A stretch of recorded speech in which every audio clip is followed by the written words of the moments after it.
Today is the New Year Day, the 1st of January 2005.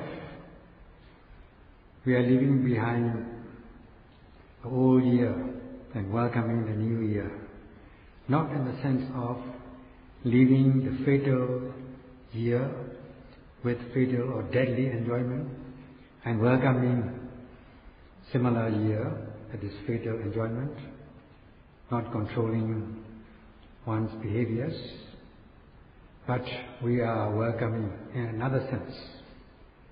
That is, we are leaving behind the whole year with the practice of meditation to purify our physical, verbal, mental behaviors, together with the latent tendencies of defilements, and welcoming the new year with the practice of high-level discipline, not to indulge in fatal enjoyment, but to strive towards the freedom of existential suffering of old age, disease and death, by noting every arising object, except the time when we are fast asleep, every second of the time, by guarding our mind with vigilant mindfulness of whatever arises, with the energetic aim, controlling, cultivating our mind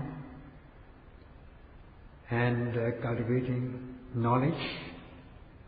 In this way, we are cultivating our behaviors towards the realization of purity, which will bring about real peace. So today, Sarah exhorts all yogis to step up their effort in this new year. As lay people will be practicing as yogis, that is their name, that is how they are called, and as for the monks, they are known as Pabbajita. Now this definition of yogi is given like this: Bhavanaya Yukta Ayuktataya Yogi. In order to cultivate a mind and insight, we are practicing every second of the time. First, to let the practice happen, that is to initiate it. And then cultivate it, develop it, enhance it, stage by stage, so that it becomes greater and greater and more energetic. Such is bhavana, mental development. This is done in order to cultivate insight knowledge, beginning with the discernment of mind and body, understanding the conditionality of mind and body, and observing the universal characteristics of mind and body, such as impermanence, unsatisfactoriness, and selflessness. In this way, one realizes that one understands the realities of mind and body. These realities are known not through the teachers, not through what the teachers say, not through what the books say, or not through your own imagination or fantasies, but it is through your own personal experience or experiential knowledge, known as Attapachaka. What you observe, what you experience. So in order to do that, you cultivate your mind and insight. First of all, you initiate or exert energy in the initial stage, that is given by this expression, yukta. Then you boost up your energy, you lift up your energy stage by stage, that is given by this expression, Payyutta. to gain over, or to be able to overcome sluggishness, to gain the upper hand of laziness, until we are able to realize the cherished goal. In this way, we boost up our energy stage by stage, which is given by this word, Pabbajita. In this way, there are 3 stages of energy. First of all, the initial launching energy, that is the initial energy which is initiated, and then the stepped up energy to overcome sluggishness, and lastly, the energy in stages until you reach the goal. And such a person is known as a yogi. In this way, by exerting energy in 3 stages, you become a yogi. In this way, if you exert your energy like this, you come to be called the owner or possessor of this virya or energy. And this energy is not gained free of charge. This energy is gained by your own exertion, not without exertion. That is, by noting every second of the time, except the time you are fast asleep, and applying this energy continuously. In this way you are called yogi. And moreover, you will be called a dedicated yogi by dedicating your practice in this way. When you become a dedicated yogi, you will not accept these impurities or these afflicted emotions. You are blocking the path to impurities and opening the way to purities, opening the way to profitable kusala in the sense of blamelessness and purity with pleasant result. Involving these mental factors such as sati, mindfulness, samadhi, concentration. Here you are taking an aim at object, focusing or applying your noting mind so as to be concurrent with the object to be noted. Thus you will come to cultivate or come to see the true nature of these objects. In this way also you are called a yogi. That is, as for lay practitioners, you are called lay yogis. And as for the monks, they have additional name, that is Pabbajita.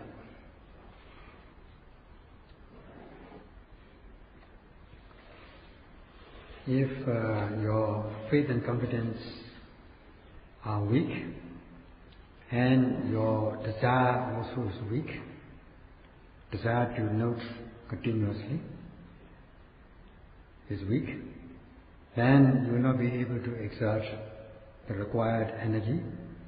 The energy also will not be energetic, and there will be no ardent energy, because you are attacked or afflicted by laziness.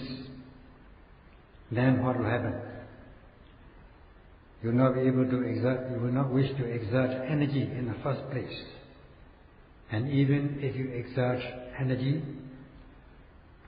soon you get exhausted, because you are not alert, not wakeful, not energetic.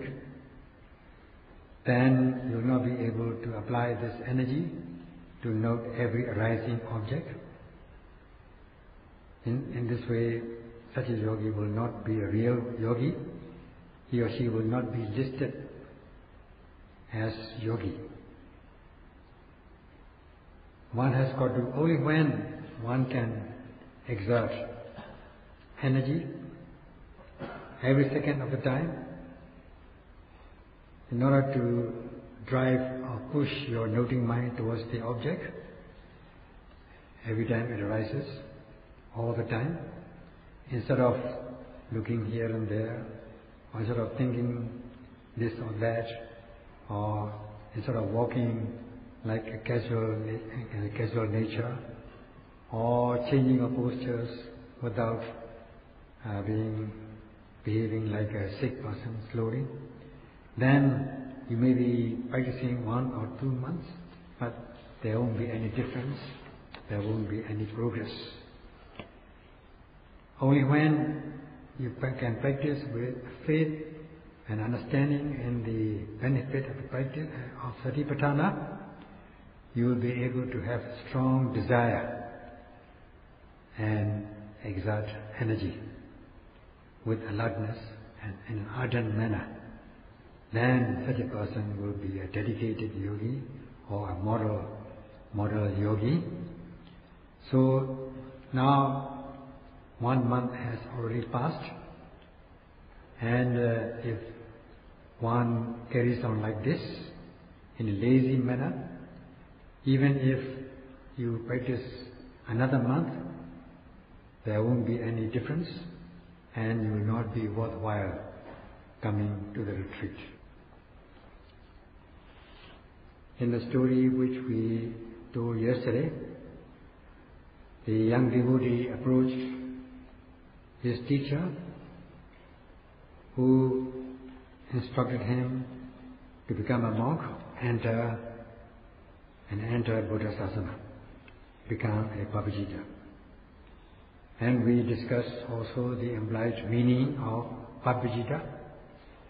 That is, a Pabbajita is a person who leaves behind his or her home and going into homelessness to overcome the impurities or afflictive emotions which are the causes of suffering, to approach or to go to a hermitage or monastery or meditation center where the impurities or afflictive emotions are to be extinguished. Now such is the action, the behavior of a Pabbajita. So such a person is known as Pabbajita. First of all, this Pabbajita will be monk by appearance if this person is not practicing to achieve one's purpose.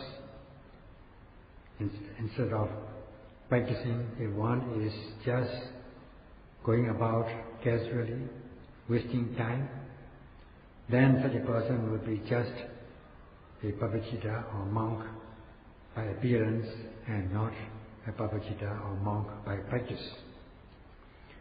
So in order to achieve one's purpose, one has got to practice continuously. When one comes into homelessness, enters into homelessness, to become a monk, one should have this understanding that one is going to overcome or practice to overcome these afflictive emotions. Then only one will become a monk by practice. At this point, we need a teacher or teachers who will give guidance to practice how to overcome these impurities.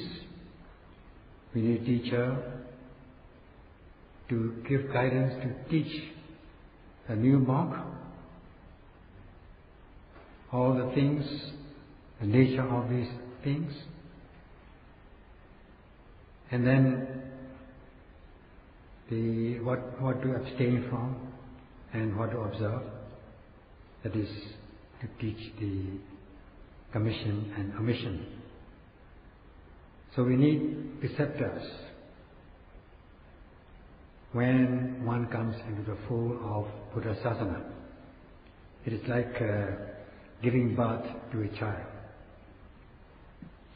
Here, a new monk is said to be born in the sasana, newly born in the sasana. So we need these preceptor or preceptors who will take the responsibility of teaching the new monk, like a newly born baby, which will need close supervision. Nowadays, of course, such close supervision is very weak, and as a rule, we need to stay with the preceptor for 5 years, 5 vasa, before we go about here and there. Otherwise, it will be like children who are born and left without control and become delinquent. As for newly born babies or children, parents have the responsibility to give guidance, to give them education and so on, not to leave them as they are. Otherwise, it will not be worthwhile giving birth to such babies. So when a monk comes into the fold of Buddha Sasana, the preceptor or preceptors are very important. Preceptor to teach the correct method of practice and to teach the rules of conduct. So instead of having this preceptor, if one is staying on one's own without being given guidance by the preceptors, then one will not become a good monk. So we need the preceptor to give guidance as regards the correct method of practice, to overcome the impurities or afflictive emotions, and also to teach such monk the rules of conduct for monks. Then only such a monk will become a good one. As for this new devotee who has just come into the Buddha Sasana, he needs, this young man needed a teacher to give him good guidance, teach him the Dhamma, by which his mind will be cultivated, and to teach him the rules of conduct, Vinaya, so that he'll be able to abstain from wrongdoing by body and speech, things which are not to be done or spoken. In this way, he needs all this guidance. As for the Dhamma teacher would teach him all the profound things about Dhamma, and then answers all questions posed by the devotee. And as for the Vinaya teacher, he would teach all the rules of conduct, just like looking after the newly born babies. Otherwise, if the monk is left like that without any guidance, it will be just like babies or children not being looked after well.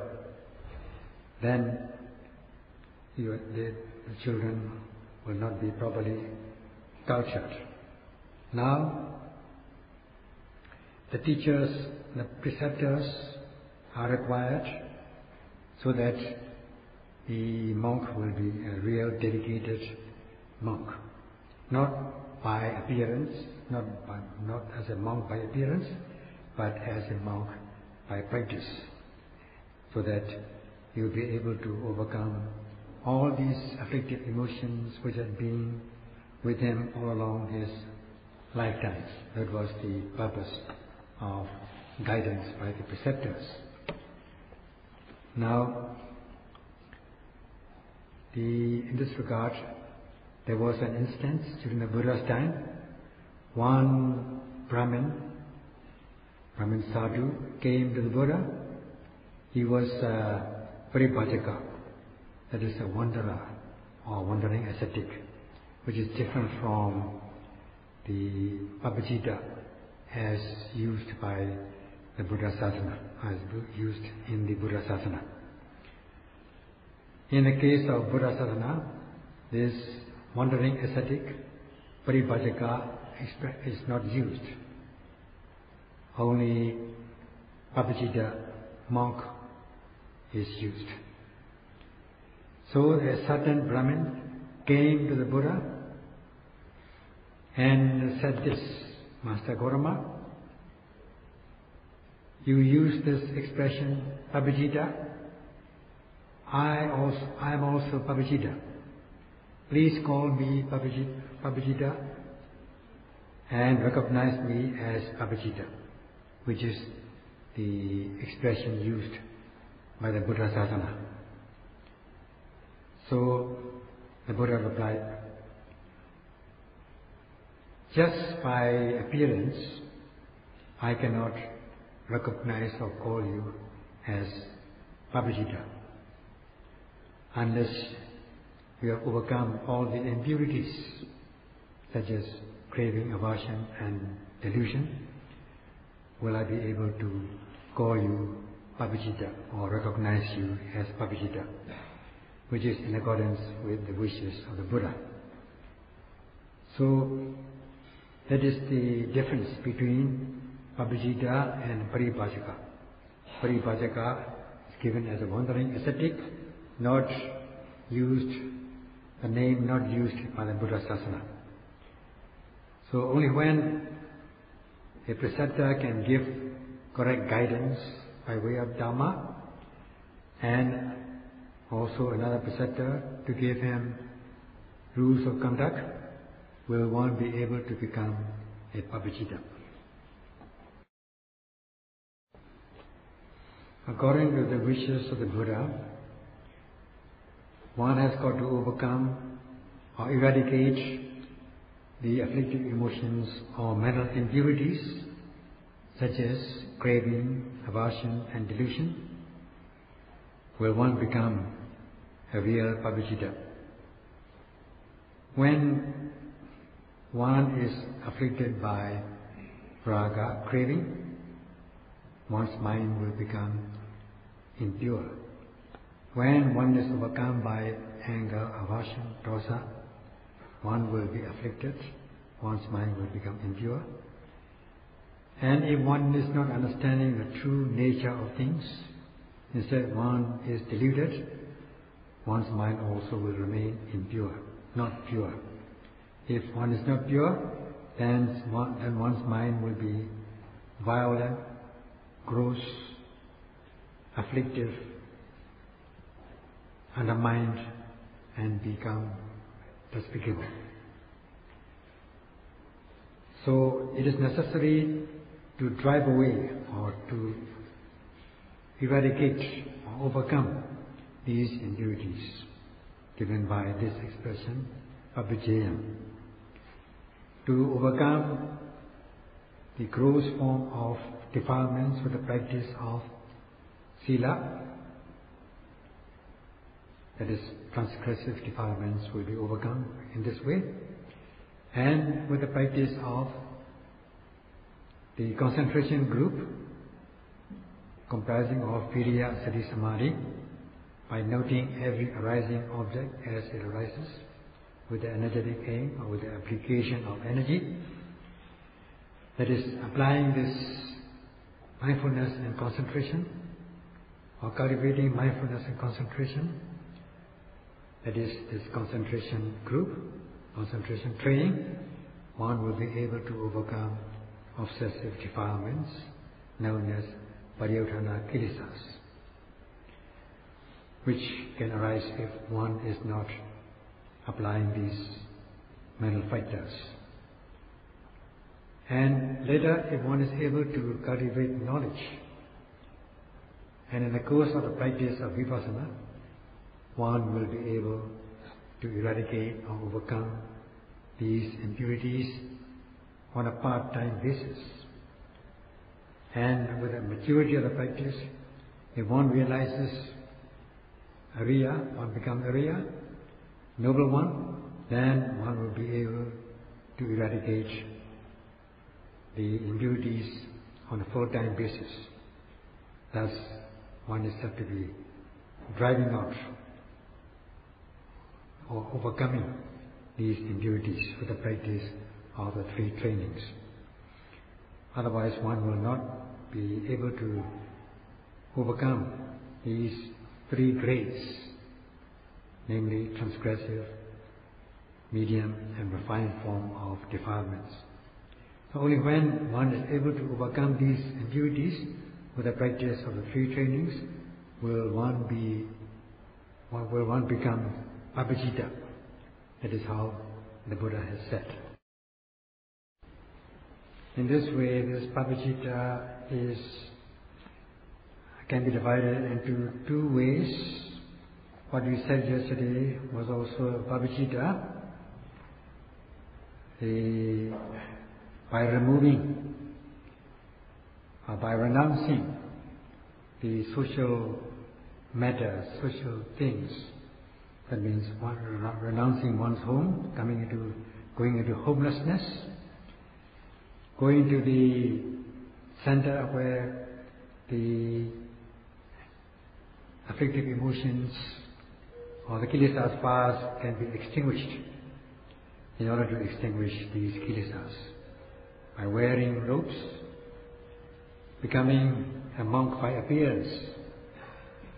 Of course, just by appearance, one will not be able to remove these impurities. Only with the practice will one be able to remove these impurities. As much as we undertake the practice, one will be able to remove these impurities.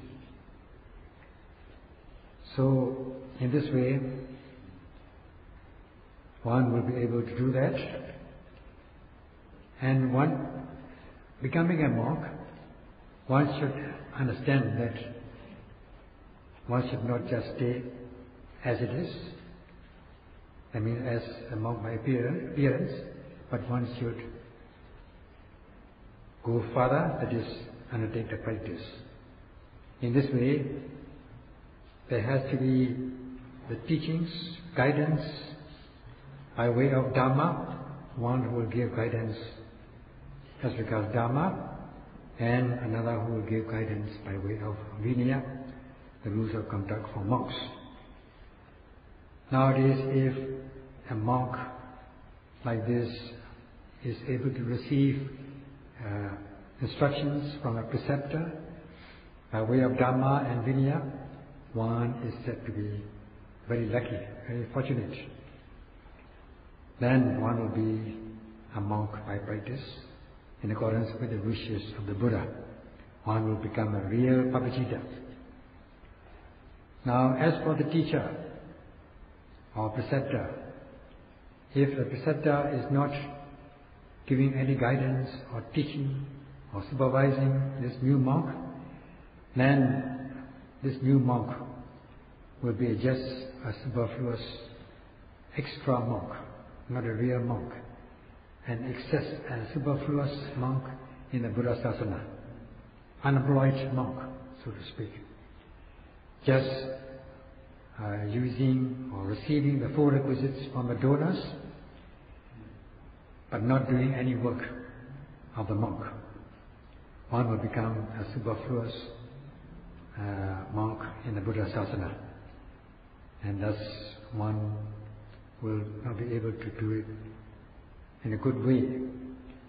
Therefore, one should not stay as a monk by appearance.